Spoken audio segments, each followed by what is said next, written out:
Welcome everybody to another episode of Lockdown 23-in-1.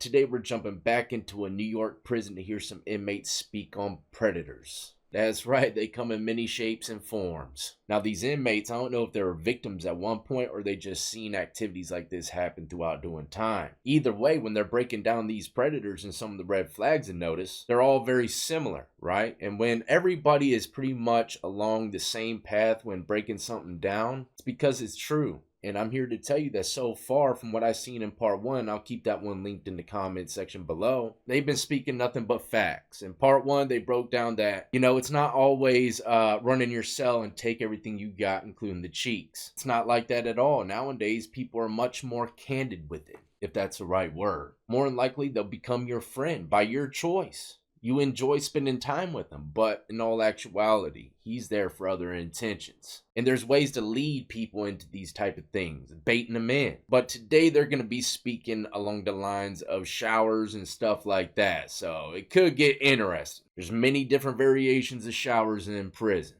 Maybe they'll speak about the notorious drive-by.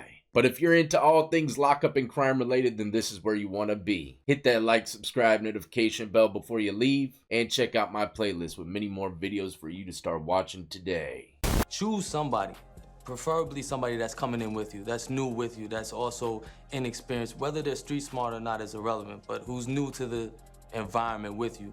And create a little bond. It doesn't have to be nothing personal or serious, just somebody that we came through together. Now that's a great idea, but the only problem here is kind of like with me. You'll be going to prison with people that you don't even know already. They pick people from all around the jail, right? And then when you get transferred to that prison, typically y'all get split up from then on too. That prison will classify you based upon, your rap sheet, in-house infractions from jail or whatever. What I'm saying is it's very rare that you're gonna walk into the same block with someone that's brand new that you know as well. And click with at the same time, he's gonna be doing his own thing as well. He might know someone and then just split away from you. Me personally, yes, you do have to find a friend, but chances are it's gonna be someone that was already living there. And see, that's a big picture that people don't seem to realize. When these guys go to prison for their first time, they don't understand the fact that it's not like jail.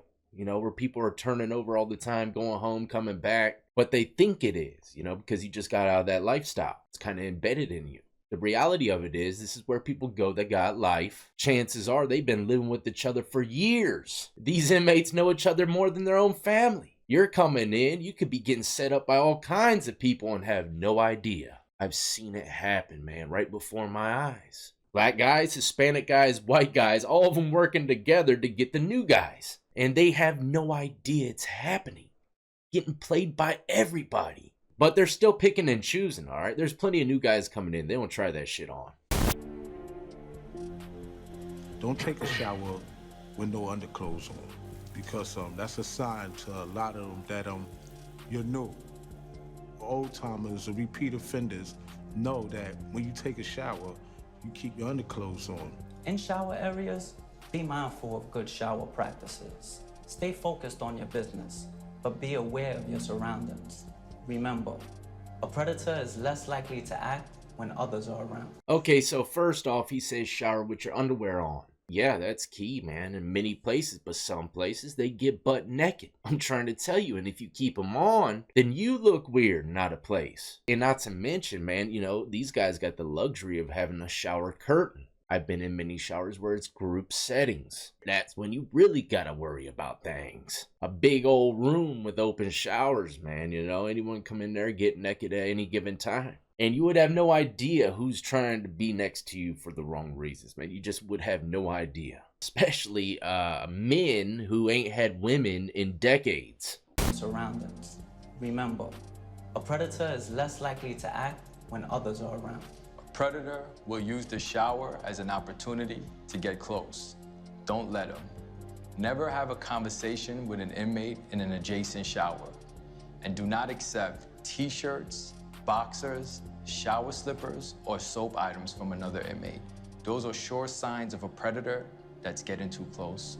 Now, I don't agree with that necessarily 100%, man, because I've had conversations with people while I'm taking a dump, while I'm in the shower, and all kinds of angles. It's all about where your eyes are at. When I hold a conversation in the shower, I kind of just look up as I'm soaping, and I'm just kind of hollering it. You got to question the guys that are looking dead at you, man. You can tell from your peripheral. You don't want to look at him, but you can tell he's straight gazing. Then, yeah, he might be up to no good. It just depends, man. It just depends on how that guy's moving. You got to understand, too, there's a lot of old heads in there, man, that's been doing time for a long time. They don't give a damn about no kind of prison sharks. And they don't care about that damn draw-wearing rule. Nah, they'll go in there like a bull, man, and wash up like they're at their crib. Because it is their crib. You know, so you're going to have those type of guys all the time. You might think one thing, but really they don't have no bad intentions. It's on how the person moves, man. If you can't recognize these red flags, then you're in trouble. Commissary day. What would you tell a new inmate what to look for in terms of figuring out whether someone is safe or not? I would tell him to hang out with the old timers for a while and observe. You're gonna be around these people for some time, and before you engage or you tend to befriend anyone, observe them and see who they are. And you gotta see them with their friends and how they are. How they treat other people is who they really are. How people treat them is who they really are. We do have some good people in here, even though we have bad people as well. Yeah, that's true. You know, observe how he interacts with other people. But, you know, either way, you're going to have to try to speak and talk to someone when you first get in there regardless. So you're going to be going out on a limb a few times. You're not going to have enough time to know, right? So that guy might not be anyone that you're going to hang out with 3 years into your bid. You know, you might remember him. He's still there, but you don't chill with him like you did when you first got there. It happens like that sometimes. Once you get the hang of things, you start chilling with a whole nother group. But sometimes, you know, you got to go out on a limb. And some of the red flags is if you hear from other guys say that the guy that you're hanging out with, you know, had some bad history in the past with people. You know, rumors have spread, numerous things that came your way. Hey, maybe you should stay away from them, because that will happen very quickly as well. And those guys that tell you that type of stuff might seem like they're snitch, but really they're just trying to look out for you, man. You know, sometimes it happens like that. Me personally and a couple of my buddies, we went straight up to a couple guys and said, hey, look, you're being used, bro. You need to get the hell away from that dude, man, or else it's going to get real bad. I'm trying to tell you. You know, so there's certain times where inmates will try to save people, man. Fall back, okay, and observe what's going on around you. Predators play a lot of tricks. You know, they got pulled because they've been there a long time. You might find a pack of cigarettes or some candy bars, something on your bed. Don't eat it. You know, take it off your bed, put it in front of your cell, and just leave it as it is. Because if you take that, you know, that can be a debt that you can't pay back. It might cost you $1,000. That candy bar could cost you $1,000. If you can't pay back the debt, then they want other things. Lay low, stay out of trouble, you'll be fine. Lay low, stay out of trouble, and you'll be fine. If it was only that easy. I've seen plenty of guys laying low, staying out of trouble, get ran in on by 5 gang members. Took every last one of his granola bars. So if it was only that easy, man, you know, you just don't know what's going to come your way. Some of these guys have no principle, no care in the world for your feelings. They look at you like a price tag and a little fun time in prison. Beating your ass and stealing your food, man. It's just like, what better place to do it than in prison? Gotta expect it. You ain't gotta be doing nothing wrong. You ain't gotta be putting your nose into anything. Matter of fact, if you keep your nose out of everything so much, that could red flag you too. Get in the mix a little bit, man. You gotta do something. You got to trust your gut instincts. Yeah. Do not gamble and do not use drugs. People in here are sharks. I did both of them as soon as I got there. Oh, man, I'll never forget reception when I smoked my first doobie. Oh, my God, I was blown out the frame, man. But one of the first guys I met when I got there, man, rolled up a J, say, hey, you want to tap this? Of course, my friend. Exactly what these guys are saying not to do. But guess what? My situation, dude, turned out to be awesome. We did everything together, man. He put me on to coffee. I didn't drink no coffee till I met that guy. Now I'm addicted. And not to mention, man, we gambled so much in that damn reception, it was unreal. Deep Meadows was the name. It ain't no more, it's a main compound, but when I was there, man, it was pretty damn wild. I was seeing guys get knocked out left and right. Got my first tattoo machine there, learned everything. I went to another reception later on down the road, and you're in and out that place. First one, I was in there for about a good 3 months. Then I got shipped, and man, that was a different world. The inmates were totally different, much more spookier.